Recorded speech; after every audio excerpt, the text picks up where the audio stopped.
제 진료실을 찾아온 72세 박 어르신의 이야기를 들려드리겠습니다. 박 어르신은 동네 뒷산 정도는 가뿐하게 오르내리던 아주 건강한 분이셨습니다. 그런데 어느 날부터인가 평소에는 아무렇지도 않던 계단 몇 칸을 오르는 게 숨이 턱끝까지 차오르기 시작했습니다. 처음에는 그저 날씨가 더워져서 기력이 달리는구나 싶어 대수롭지 않게 여기셨습니다. 그런데 이상한 일들이 연달아 일어났습니다. 밤에 잠을 푹 자도 몸이 납덩이처럼 무겁고 아침에 일어나면 베개가 축축하게 젖어 있을 정도로 식은땀을 흘리기도 하셨죠. 어르신은 그저 환절기라 몸이 좀 축났나 보다 생각하며 보약만 지어드시려 했습니다. 하지만 증상은 거기서 멈추지 않았습니다. 팔다리에 시퍼런 멍이 하나둘 생기더니 일주일이 지나도 도무지 사라질 기미가 보이지 않았던 것입니다. 심지어 양치를 하다가 잇몸에서 피가 났는데 평소와 달리 한참을 헹궈내도 피가 멎지 않아 당황하셨다고 합니다. 여러분, 박 어르신이 겪은 이 일들이 과연 단순히 나이가 들어서 생기는 노화 현상일까요? 절대 그렇지 않습니다. 많은 분들이 백혈병은 어린아이들이나 걸리는 병이라고 생각하시지만 이는 대단히 위험한 착각입니다. 실제 통계에 따르면 백혈병 환자의 90% 가까이가 성인입니다. 특히 70대 이상 고령층에서 발생률이 폭발적으로 급격하게 높아지고 있다는 사실을 우리는 반드시 기억해야 합니다.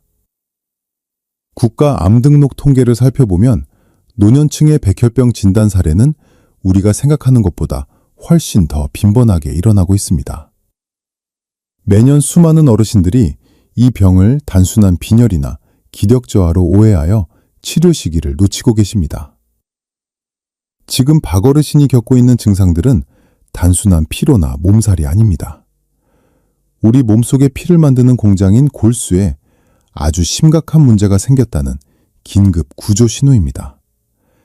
이 신호를 무시하면 자칫 생명을 잃는 돌이킬 수 없는 결과로 이어질 수 있습니다. 하지만 너무 걱정만 하실 필요는 없습니다. 현대의학은 눈부시게 발전했습니다. 예전에는 불치병이라 불렸던 백혈병도 이제는 제때 발견만 하면 충분히 다스릴 수 있는 병이 되었습니다. 표적 항암제 같은 훌륭한 치료법이 나오면서 5년 생존율이 90%를 넘을 정도로 치료 기술이 좋아졌기 때문입니다. 이제 백혈병은 죽음을 기다리는 병이 아니라 당뇨나 혈압처럼 꾸준히 관리하며 건강하게 살아갈 수 있는 병이 되었습니다. 오늘 저는 여러분께 백혈병이 우리 몸에 보내는 아주 구체적인 6가지 경고 신호를 하나하나 짚어드릴 것입니다. 멈추지 않는 코피부터 도무지 낫지 않는 입병까지 어떤 신호가 정말 위험한 것인지 명쾌하게 알려드리겠습니다. 또한 단돈 2만 원 정도로 내 몸의 상태를 완벽하게 확인할 수 있는 가장 확실하고 쉬운 방법도 공개할 예정입니다. 이 영상을 끝까지 보신다면 여러분은 백혈병이라는 무서운 병 앞에서 더 이상 불안해하지 않고 내 건강을 스스로 지킬 수 있는 지혜를 얻게 되실 것입니다. 박 어르신이 과연 어떤 진단을 받았고 어떻게 건강을 되찾으려 노력하셨는지 그 생생한 과정도 함께 담았습니다. 오늘 이 귀한 건강 정보를 놓치지 않고 내 것으로 만들 준비가 되셨습니까? 지금 바로 좋아요 버튼 한번 꾹 눌러주시고 댓글에 숫자 1 하나만 남겨주십시오. 여러분의 작은 참여가 제가 더 유익한 건강 정보를 전해드리는데 정말 큰 힘이 됩니다. 자, 이제부터는 우리 몸에 보이지 않는 곳에서 울리는 비상벨 소리에 귀를 기울여야 합니다. 박 어르신이 겪었던 일들이 왜 노화가 아닌지 그 의학적인 진실을 하나씩 파헤쳐 보겠습니다. 이 신호들만 정확히 알고 계셔도 여러분은 백혈병이라는 큰 파도를 미리 피하실 수 있습니다. 첫째, 아무리 푹 자고 보약을 챙겨 먹어도 도무지 가시지 않는 극한의 피로감을 느낀다면 지금 즉시 적혈구 상태를 점검하셔야 합니다. 많은 분들이 나이 들면 당연히 기운이 없는 거지 라고 말씀하시지만 이건 정상적인 노화와는 결이 완전히 다릅니다. 우리 몸속의 피를 만드는 공장인 골수에서 백혈병 세포라는 불량배들이 갑자기 늘어나면 정상적인 피세포들이 들어설 자리가 좁아집니다. 특히 우리 몸 구석구석에 산소를 배달하는 택배 트럭인 적혈구가 만들어지지 못하게 됩니다. 산소가 부족하니 엔진에 연료가 안 들어오는 자동차처럼 조금만 움직여도 숨이 턱까지 차오르고 머리가 띵하며 몸이 납덩이처럼 무거워지는 것입니다. 박 어르신도 평소 거뜬히 오르던 등산로가 갑자기 에베레스트 산처럼 느껴졌던 이유가 바로 내 몸의 산소 배달망이 망가졌기 때문이었습니다. 둘째, 한겨울에도 잠옷과 베개가 흠뻑 젖을 정도로 식은땀을 흘리고 있다면 내 몸속 대사 기능에 엄청난 과부하가 걸렸다는 신호로 받아들여야 합니다. 보통 어르신들은 기가 허해져서 땀이 나는구나 생각하시고 넘기시곤 합니다. 하지만 백혈병 세포는 정상 세포보다 수십 배나 빠른 속도로 증식합니다. 우리 몸이라는 공장이 24시간 내내 쉬지 않고 나쁜 암세포를 찍어내느라 엄청난 열이 발생하게 되는 것이죠. 특히 우리 몸이 휴식을 취해야 할 밤 시간에도 공장이 쉴 새 없이 돌아가니 그 열을 식히려고 몸에서 땀을 폭포수처럼 쏟아내게 됩니다. 박 어르신은 아침마다 축축해진 베개를 보며 그저 환절기 탓이라고만 생각하셨지만 사실 이건 우리 몸이 암세포와 싸우느라 모든 에너지를 다 쓰고 있다는 아주 절박한 구조 신호였습니다. 셋째, 입안의 염증이나 감기 기운이 한 달 가까이 낫지 않고 계속된다면 면역 방어벽이 완전히 무너진 상태임을 반드시 직시해야 합니다. 우리 몸을 지키는 든든한 군대인 백혈구가 제 역할을 전혀 못하기 때문에 생기는 현상입니다. 백혈병에 걸리면 겉으로 보기엔 백혈구 숫자가 많아 보일 수 있지만 정작 세균이나 바이러스와 싸울 줄 모르는 가짜 군인들만 가득 차게 됩니다. 그러니 아주 작은 구내염 하나도 아물지 않고 가벼운 목감기도 폐렴으로 번질 만큼 위험해지는 것입니다. 박 어르신은 이 병이 났을 때 비타민이나 연고만 바르며 버티셨는데 그게 사실은 세균을 막아줄 진짜 백혈구 군인이 단 한 명도 없어서 생긴 일이었습니다. 박 어르신은 제 설명을 들으시면서 연신 고개를 끄덕이셨습니다. 아, 내가 예전에 그렇게 몸이 무거웠던 게 단순히 늙어서가 아니었군요. 입안이 다 헐어서 고생했던 것도 다 이유가 있었네요. 라며 지난날을 되돌아보셨습니다. 어르신은 그저 몸이 약해진 줄로만 알고 무리하게 운동을 계속하셨는데 그게 오히려 몸을 더 망치고 있었다는 사실을 뒤늦게 깨닫고 가슴을 쓸어내리셨습니다. 여러분도 혹시 박 어르신처럼 나이 탓만 하며 몸이 보내는 마지막 기회를 외면하고 계시지는 않습니까? 오늘 전해드린 이 세 가지 경고등은 백혈병이 보내는 아주 기초적이면서도 핵심적인 신호들입니다. 피로감과 식은땀, 그리고 낫지 않는 염증. 이 증상들이 동시에 나타난다면 절대 가볍게 여기지 마시고 전문가의 도움을 받으셔야 합니다. 오늘 이야기가 주변의 소중한 친구분들이나 가족들에게 꼭 필요하다고 생각하신다면 지금 바로 영상 아래 공유하기 버튼을 눌러주십시오. 여러분의 공유, 클릭 한 번이 누군가에게는 소중한 생명을 구하는 결정적인 계기가 될 수 있습니다. 자, 이제는 우리 눈에 직접적으로 보이는 더 무서운 경고등을 확인해 볼 시간입니다. 앞서 말씀드린 피로나 식은땀이 몸 안의 비명이었다면 이번에 알려드릴 신호들은 우리 몸이 겉으로 드러내는 마지막 구조 요청입니다. 그렇다면 과연 어떤 모습으로 백혈병이 자신을 드러내는지 그 정체를 하나씩 선언하겠습니다. 첫째, 30분 이상 압박해도 도무지 멈추지 않는 출혈이 발생한다면 혈액 응고 공장이 완전히 파업에 들어갔다는 사실을 직시해야 합니다. 코피가 났을 때 휴지로 막고 한참을 기다려도 피가 멎지 않거나 치과 치료 후에 반나절이 지나도 잇몸에서 피가 계속 배어 나온다면 이는 결코 가벼운 문제가 아닙니다. 우리 몸에는 상처가 났을 때 즉시 달려가 구멍을 메워주는 든든한 접착제인 혈소판이라는 세포가 있습니다. 그런데 백혈병이 생기면 이 접착제가 만들어지는 양이 턱없이 부족해집니다. 공장 부지를 암세포가 다 차지해버려 접착제를 찍어낼 공간이 없기 때문입니다. 박어르신도 세수를 하다가 코피가 났는데 평소처럼 금방 먹겠지 하셨다가 30분이 넘도록 피가 뚝뚝 떨어지는 것을 보고서야 사태의 심각성을 느끼셨습니다.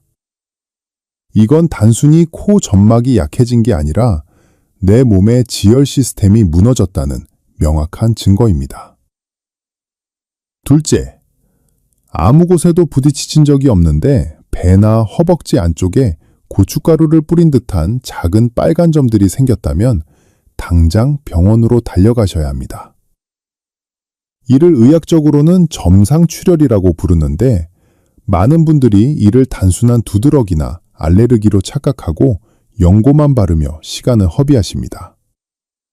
하지만 이 빨간 점들은 피부 겉의 문제가 아니라 아주 작은 모세혈관들이 저절로 터지면서 피가 밖으로 새어나온 흔적입니다. 혈소판 수치가 정상인의 절반 이하로 뚝 떨어지면 아주 미세한 압력에도 혈관이 버티지 못하고 터져버리는 것입니다.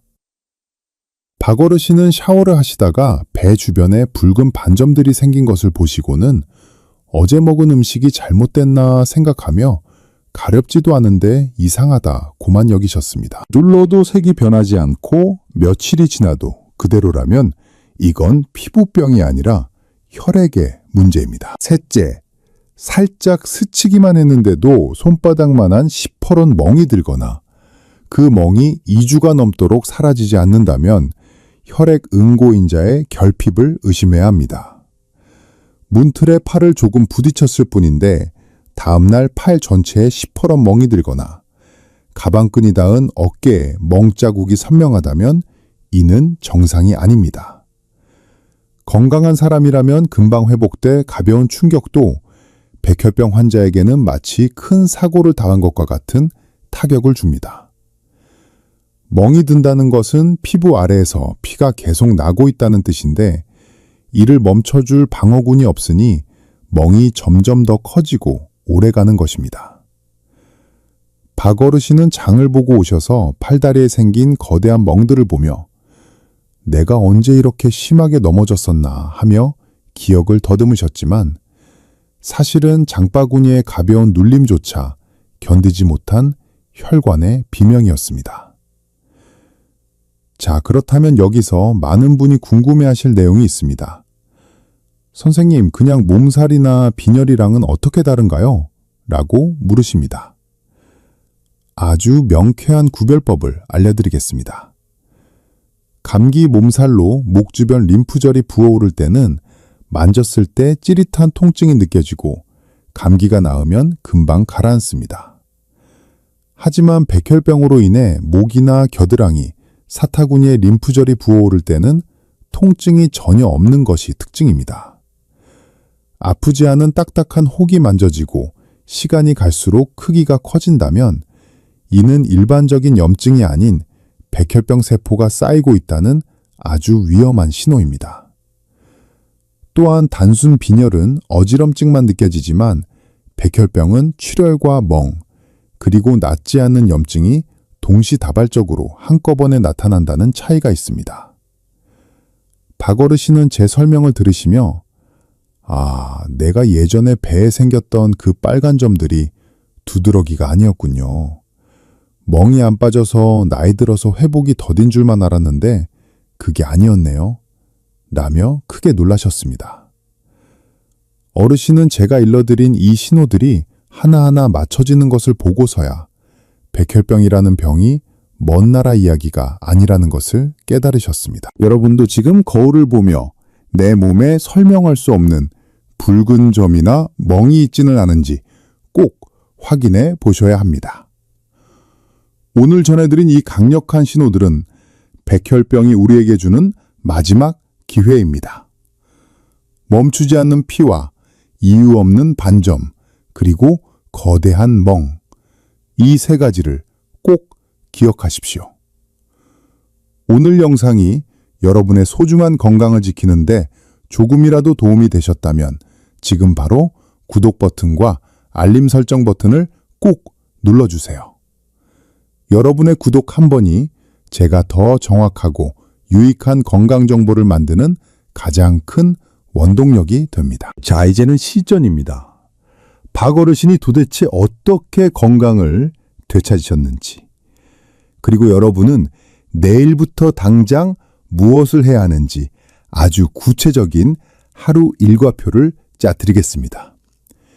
이 루틴만 잘 지키셔도 백혈병이라는 큰 파도를 미리 감지하고 지혜롭게 피해 가실 수 있습니다. 먼저 아침에 일어나자마자 딱 3분만 투자하는 거울 루틴을 시작하십시오. 첫 번째 단계는 밝은 조명 아래서 내 몸의 피부를 아주 꼼꼼하게 살피는 것입니다. 어제는 보이지 않았던 작은 빨간 점들이 배나 옆구리 혹은 팔 안쪽처럼 연약한 부위에 생기지는 않았는지 확인해 보세요. 또한 어디에 세게 부딪힌 기억도 없는데 손바닥만한 시퍼런 멍이 자리를 잡고 있지는 않은지 살피는 것이죠. 박 어르신도 이제는 매일 아침 샤워 전 거울을 보며 내 몸이 보내는 신호를 읽는 습관을 들이셨습니다. 이 3분의 시간은 단순한 확인이 아니라 내 생명을 지키는 가장 소중한 대화 시간입니다. 두 번째 단계는 일상적인 활력 체크입니다. 평소처럼 물 한 잔을 시원하게 마시고 집안을 가볍게 걸어보거나 평소 오르내리던 계단을 한번 올라보면서 내 숨소리에 집중해 보십시오. 예전보다 유독 숨이 가쁘거나 갑자기 일어설 때 눈앞이 깜깜해지는 어지럼증이 반복된다면 이건 기력이 떨어진 게 아니라 혈액 속 산소 운반에 비상사태가 생겼다는 신호일 수 있습니다. 세 번째 단계는 양치질을 할 때 잇몸을 자세히 살피는 것입니다. 칫솔질 한 번에 피가 멈추지 않고 한참 동안 배어 나온다면 이는 내 몸속 혈소판 수치를 반드시 점검해 봐야 한다는 무거운 경고입니다. 생활 속에서 반드시 지켜야 할 예방 수칙들도 말씀드리겠습니다. 첫째는 담배와 완전한 작별을 고하는 것입니다. 담배 연기 속에는 혈액세포의 유전자를 직접 공격하고 골수를 병들게 하는 타르와 벤젠 같은 강력한 발암물질이 가득합니다. 통계에 따르면 흡연자는 비흡연자보다 백혈병 발생 위험이 최소 1.6배에서 많게는 6배까지 높아진다는 충격적인 연구 결과도 있습니다. 박 어르신도 40년 넘게 피우시던 담배를 제 설명을 들으신 그날로 바로 쓰레기통에 던져버리셨습니다. 둘째는 우리 집안의 공기를 깨끗하게 유지하는 것입니다. 페인트나 접착제 혹은 강력한 세정제 속에 숨어있는 벤젠 성분은 우리 몸의 피를 만드는 공장을 망가뜨리는 주범입니다. 청소를 하거나 집안을 단장하실 때는 반드시 창문을 활짝 열어 독한 화학 냄새가 내 코와 입으로 들어오지 않게 각별히 주의하셔야 합니다. 셋째는 매일 먹는 식탁 위의 구성을 바꾸는 것입니다. 햄이나 소시지, 베이컨 같은 가공육에는 먹음직스러운 색을 내기 위한 발색제와 오래 보관하기 위한 방부제가 들어있습니다. 이런 화학 첨가물들이 체내에 쌓이면 우리 혈액 건강에 좋지 않은 영향을 줄 수 있습니다. 박어르신은 이제 가공육을 멀리하고 신선한 제철 채소와 양질의 단백질이 풍부한 생선 위주로 식단을 바꾸셨습니다. 이렇게 먹는 것만 바꿔도 우리 몸의 면역 체계는 다시 살아나기 시작합니다. 이제 여러분이 가장 궁금해하실 질문 3가지를 아주 명쾌하게 답변해 드리겠습니다. 첫 번째 질문입니다. 선생님, 혈액 검사는 얼마나 자주 받아야 안심할 수 있을까요?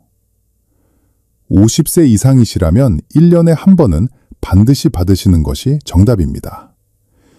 비용도 2만 원에서 3만 원 정도면 충분한 12시 전혈구 검사 하나면 우리 몸의 백혈구, 적혈구, 혈소판 상태를 아주 정확하게 알 수 있습니다. 만약 가족 중에 백혈병이나 혈액암을 앓으셨던 분이 계신다면 6개월에 한 번씩 검진을 받는 것이 훨씬 더 현명한 선택입니다. 두 번째 질문입니다. 만성 백혈병은 아무런 증상이 없다는데 도대체 어떻게 발견하나요? 네, 맞습니다. 만성 백혈병은 수년에 걸쳐 아주 천천히 소리 없이 진행되기 때문에 초기에는 아무런 불편함이 없을 수 있습니다. 그래서 정기적인 혈액 검사가 무엇보다 중요한 것입니다. 실제로 많은 환자분이 건강검진에서 우연히 백혈구 수치 이상을 발견하여 치료를 시작하고 지금도 아주 건강하게 잘 지내고 계십니다. 내 몸에 이상이 나타날 때까지 기다리지 마시고 정기검진을 통해 미리 암세포를 잡아내는 것이 최고의 치료법입니다. 세 번째 질문입니다. 백혈병 진단을 받으면 무조건 힘든 항암 치료를 견뎌야 하나요? 과거의 백혈병 치료는 고통스러웠을지 모르지만 지금은 시대가 완전히 변했습니다. 특정 유전자 변이가 확인되면 주사 대신 집에서 먹는 표적 항암제만으로도 치료가 가능한 경우가 아주 많습니다. 표적 항암제는 나쁜 암세포만 골라 공격하기 때문에 예전처럼 구토가 심하거나 머리카락이 빠지는 등의 부작용이 훨씬 적습니다. 가장 중요한 것은 의사가 처방해준 약을 거르지 않고 정해진 시간에 꼬박꼬박 복용하는 것입니다. 이 복약 규칙만 잘 지켜도 일반인과 똑같은 수명을 누리며 행복한 노년을 보내실 수 있습니다. 박어르신은 이제 매일 아침 거울 루틴을 실천하시며 내 몸과 진심 어린 대화를 나누고 계십니다. 담배를 끊고 신선한 음식을 드시니 칙칙했던 얼굴색도 눈에 띄게 좋아지셨고 이제는 다시 정겨운 친구들과 함께 뒷산에 오를 준비를 하고 계시죠. 여러분도 충분히 하실 수 있습니다. 오늘 제가 말씀드린 이 루틴들을 하나씩 삶에 적용해 보시기 바랍니다. 자, 오늘 영상이 정말 유익하셨고 내일부터 이 루틴들을 꼭 실천해 보겠다 결심하셨다면 지금 바로 댓글에 실천 2글자나 시작 혹은 숫자 1 하나만 남겨주세요. 여러분이 남기시는 그 짧은 한마디가 이 영상을 보는 다른 많은 분에게도 큰 용기와 자극이 됩니다.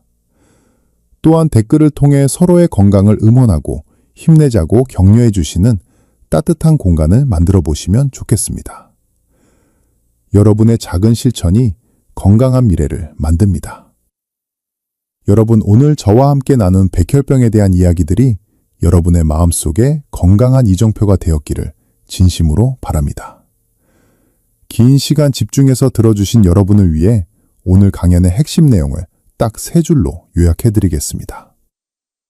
첫째, 백혈병은 이제 어린아이들의 병이 아니라 우리 어르신들이 가장 경계해야 할 성인 질환이며 조기에만 발견하면 얼마든지 극복할 수 있는 관리의 병입니다. 둘째, 내 몸이 보내는 6가지 구조 신호인 극한의 피로와 식은땀, 그리고 도무지 낫지 않는 염증과 설명할 수 없는 출혈이나 멍을 절대로 나이 탓으로 돌리며 방치하지 마십시오. 셋째, 1년에 단돈 2만 원 수준의 혈액검사 한 번이 백혈병이라는 거대한 파도로부터 나와 내 가족의 행복을 지켜내는 가장 강력하고 확실한 방패가 됩니다. 처음 저를 찾아오셨을 때만 해도 얼굴이 잿빛으로 어두우셨던 72세 박 어르신은 지금 어떻게 지내고 계실까요? 다행히 어르신은 용기를 내어 정밀 검사를 받으셨고 본인에게 딱 맞는 표적 항암제 치료를 시작하셨습니다. 치료를 시작하신 지 6개월이 지난 지금 박 어르신은 제가 드린 약속대로 다시 산에 오르고 계십니다. 지난주 진료실에 들러주셨을 때는 이제는 숨도 하나도 안 차고 입맛도 돌아서 친구들과 맛있는 것도 먹으러 다닌다며 환하게 웃으셨습니다. 박 어르신의 그 건강한 웃음은 우리 모두가 올바른 의학 지식을 알고 제때 실천하기만 한다면 누구나 누릴 수 있는 미래의 모습입니다. 어르신 여러분, 제가 현장에서 수많은 환자분과 어르신들을 만나며 늘 느끼는 점이 하나 있습니다. 그것은 바로 우리 몸이 세상에서 가장 정직한 소통가라는 사실입니다. 우리 몸은 결코 이유 없이 아프지 않고 이유 없이 신호를 보내지 않습니다. 다만 우리가 그 소리를 너무 작게 듣거나 노화라는 핑계로 애써 외면하고 있을 뿐입니다. 건강은 단순히 병이 없는 상태를 말하는 것이 아니라 내 몸의 변화를 가장 먼저 알아차려주고 사랑해주는 마음에서부터 시작됩니다. 오늘 제가 들려드린 이야기들이 여러분의 일상에 작은 변화를 가져오기를 바랍니다. 오늘 당장 거울 앞에 서서 내 피부를 한번 살펴봐 주시고 내일은 가까운 병원에 들러 가벼운 마음으로 혈액검사 예약을 잡아보시는 건 어떨까요? 그런 작은 실천 하나하나가 모여 여러분의 100세 인생을 더욱 찬란하고 건강하게 만들어줄 것입니다. 저는 앞으로도 여러분의 곁에서 가장 든든한 건강의 조력자가 되어드릴 것을 약속드립니다. 긴 시간 동안 저의 목소리에 귀를 기울여 주셔서 정말 감사합니다. 여러분의 가정에 늘 건강과 평안이 가득하시기를 빌며 오늘 강연을 마치겠습니다. 여러분, 오늘 정말 고생 많으셨고 진심으로 사랑합니다. 항상 건강하십시오.